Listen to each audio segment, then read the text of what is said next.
workshop's a mess. Make some room real quick.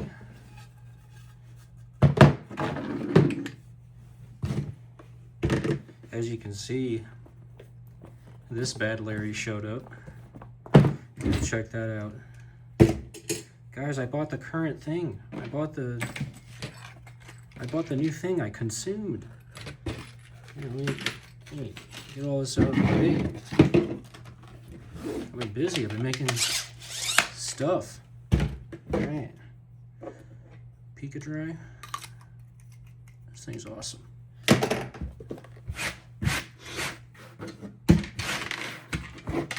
Yeah, that'd be good enough. Yeah, Steam controller. New Steam controller. Have not opened it yet. Old Steam controller too. That's coming up in a second. Give this thing a whirl here. Ooh, that's nice. Probably the nicest ripcord style packaging I've ever encountered in my life so far. Oh, okay. What's going on up here? Comes with a cable, some manual. I don't need any of that.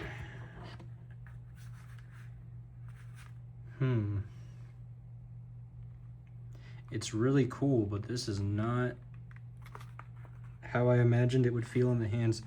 Judging by the pictures you see online, you think it would be a lot thicker. It's not. It's got like a very slim, low profile. And one thing I really like about it, not even trying, just initial grip first impressions, is that it doesn't have this annoying hump right here that a lot of controllers have. Like the 8BitDo Ultimate controller I have has a really aggressive hump right here on the trigger. And you know, if you're playing anything and you're squeezing the controller with any amount of force, it will dig into your finger after, I don't know, like 20 minutes. It doesn't take very long. That is super annoying. One of my biggest pet peeves with controllers, and I'm happy that this does not have that. Trackpads feel not identical to the original. Feel more like the deck, but what do you expect? Two thumbsticks, they feel pretty good, a little tight. They have, I know they're TMR, not typical potentiometers or Hall effect, but given by the tightness of the joystick, it might cause some kind of snapback in the future. You can just kind of see how it has that, not necessarily rubber banding effect, but that springiness where it'll snap into place, but it'll snap too far to the left. Really my only concern with the joystick is how tight it's set up to be. Not expecting it to be a problem with games though, because within the Steam controller software, the Steam input rebinding jazz that Valve has developed, you can configure dead zones to be basically whatever you want. So even if snapback is a problem, you just widen that dead zone by 5%, it's gone. Really cool feature. Typical, oh, I turned it on by mistake. I'm going to ignore that for now. Typical rubber membrane feeling on the buttons, no mechanical anything. D-pad feels great. This is one of the better feeling D-pads I've felt on a controller in a long time. On the back here, it's got two paddle inputs per side, as opposed to the original, which had two paddle inputs in total. And open this thing up. This was the original case that Valve sold with the controller. I hope Valve makes something very similar for this one. I would love to see a Steam Controller 2, not 2 case. I don't know why they didn't give this a different name. They just renamed it the Steam Controller, but in my eyes, this will always be the Steam Controller. The grip on this feels so much more natural than this. Like, this feels more, I guess, standard, more of like a default controller feel.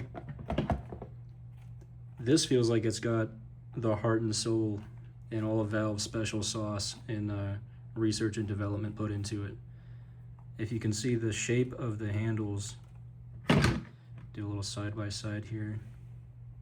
I have very large hands, so as you can imagine, I do prefer this by default. You can see I have the official Valve Aperture Laboratories skin that they sold on here. I think it was like 11 bucks or something. I hope Valve releases first-party skins for this in the future. But back to the paddles, this had one paddle per side, which would be pressed in that way. And I really liked that. I really liked how natural feeling that was. I don't think I'm gonna have problems with this in the future, because as it rests in your hand, you have your first, it naturally sits to where your first two fingers, your index and middle finger, rest on those buttons as you're holding it. That's very good design. Unfortunately, I don't think I will ever map all four of these at once. Very rarely did I map both of these at once on the original controller. The original joystick, basically no snapback in comparison. It's not as tight. I mean, obviously it's worn. I've used this for hundreds of hours in various different games. What else is to say about it? The material,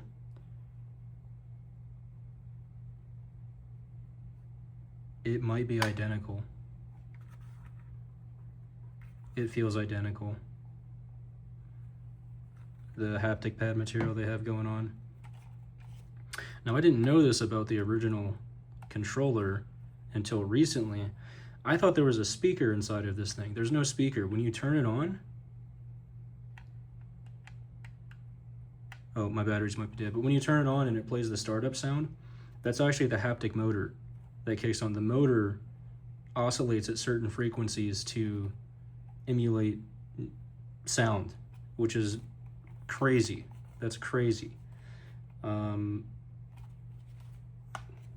Just gonna pop this open here.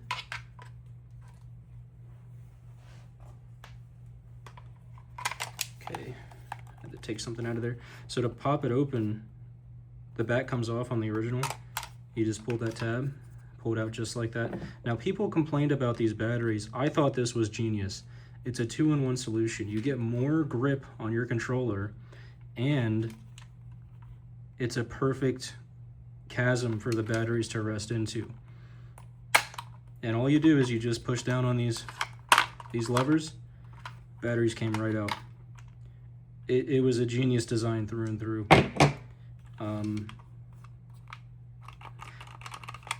Now, another thing that is kind of a downgrade in my eyes in the original, obviously I haven't used it, I literally just unboxed it, but in the triggers, this has a dual stage trigger. So when you pull, that's one input, and when you click down, that's a second input. Now these, there is no second input at the bottom. So while they added 2 additional paddle buttons, they got rid of the secondary input on the trigger. And personally, I would much rather have that secondary input at the bottom of the trigger. I do not like the grip of this as much as the original. It's not as,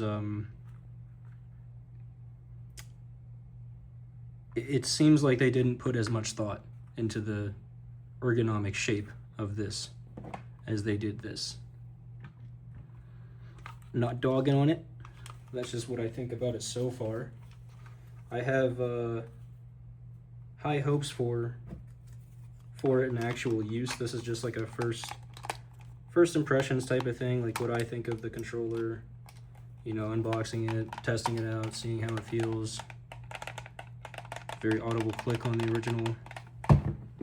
Let's see what no click on these. Okay, so they also eliminated the click feature of the haptic pads on the second Steam controller, which is also a downgrade.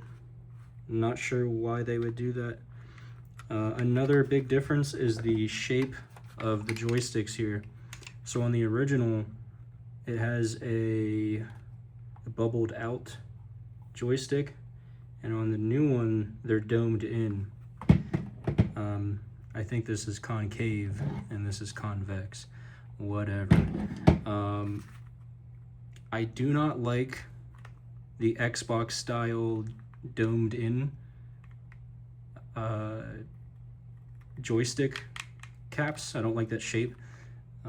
I'm more used to the PlayStation side of things, or even Nintendo, where it's always been bubbled outward. I think that I can get more precise control when my thumb can kind of glide along the ridge of the top of the dome. It just seems like I can get much more precise input on things. And the Dreamcast controller was also domed outward. I'm not really sure what Valve's decision was for doing that. Maybe it was to make it millimeters slimmer in profile, but I mean, it's already pretty damn slim. You can see that.